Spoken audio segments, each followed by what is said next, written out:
Quick, why did the United States and Great Britain fight the War of 1812?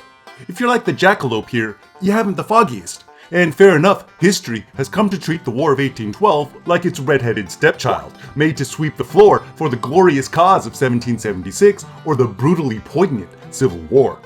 Wasn't there something about the British kidnapping American sailors? Or no, warhawks in Congress wanted to conquer Canada, right? Or was that Native American land I'm thinking of?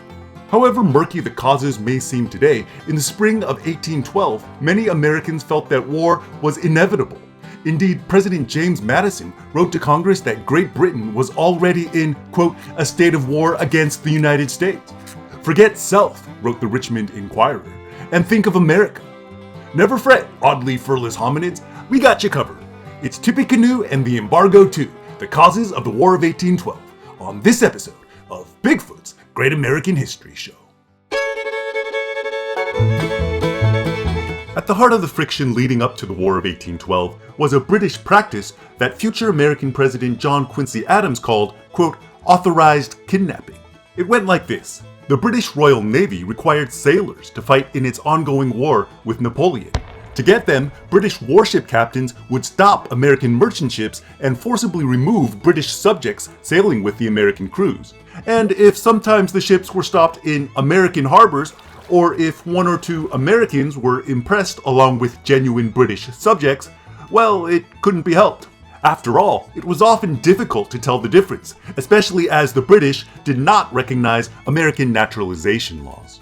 To be fair, an estimated 9,000 of the 24,000 sailors on American ships were, in fact, British subjects. All the same, President Thomas Jefferson was indignant. "We cannot be respected," he said, "if we do not take effectual measures to support our authority in our own harbors." On June 22, 1807, the HMS Leopard hailed the USS Chesapeake off the Virginia Capes with orders to prepare to be boarded and searched. 3 British deserters were known to have enlisted aboard the American ship. All the same, the Chesapeake refused to comply. Alas, nor did it prepare for battle. The British opened fire, killing 3 Americans, wounding 16 others, and forcing the Chesapeake to surrender. The British thus retrieved the 3 deserters, all of whom turned out to be bona fide Americans impressed against their will, as well as a 4th who was a genuine British subject. President Jefferson was naturally incensed, yet he knew the United States was not prepared for war. Meanwhile, the British had been seizing American ships trading with Napoleonic France. Why not retaliate on the battlefield of commerce? In December, Jefferson signed the Embargo Act, prohibiting the departure of all American exports, whether on domestic or foreign ships. In so doing, he forestalled outright war, but at an unprecedented cost. Thomas Jefferson had long opposed any expansion of federal power. He and James Madison, after all, had penned the original declarations on states' rights, the Kentucky and Virginia resolutions. Yet in 1808, Jefferson's unwavering faith in commercial warfare, along with his avowed dislike of the British, trumped his ideals of limited government.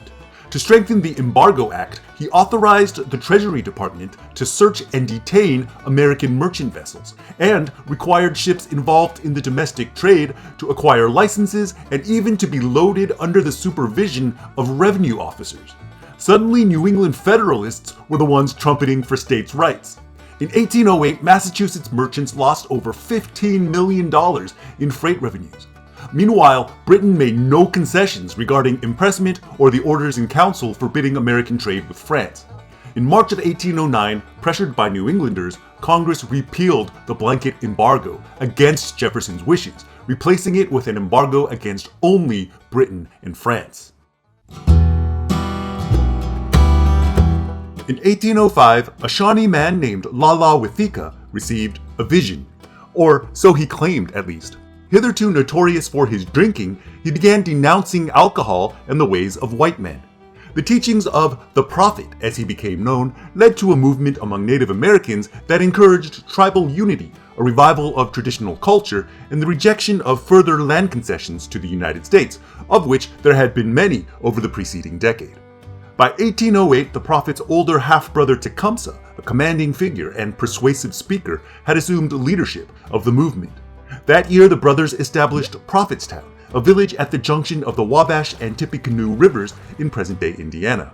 While Tecumseh's Confederacy created enemies as well as allies among other Native Americans, it succeeded in rallying over 1,000 warriors to its cause. By 1810, an increase in raids on white settlements had caught the attention of Indiana's territorial government. Like Tecumseh, William Henry Harrison had been present at the Battle of Fallen Timbers in 1794. That American victory had led to the displacement of Native Americans from Ohio. Now governor of Indiana Territory, Harrison determined to strike at the heart of Tecumseh's Confederacy. In autumn of 1811, he and 1,000 men, mostly Indiana militia, marched up the Wabash River toward Prophetstown.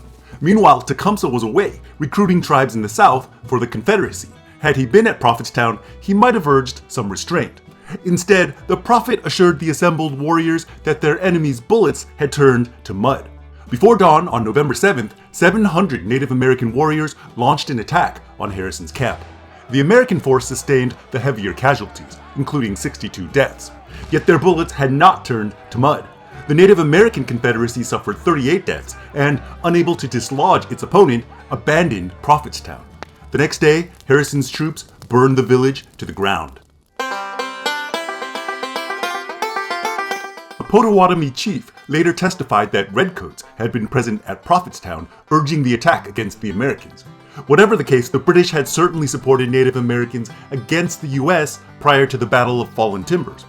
Meanwhile, the 1810 congressional election brought more warhawks to Washington. Notably, many of these came from states in the West, the region least affected by Britain's imperious naval practices. An invasion of Canada, however, would not only pressure Britain to end its policy of impressment, but would likely ease the Native American threat to settlers out west.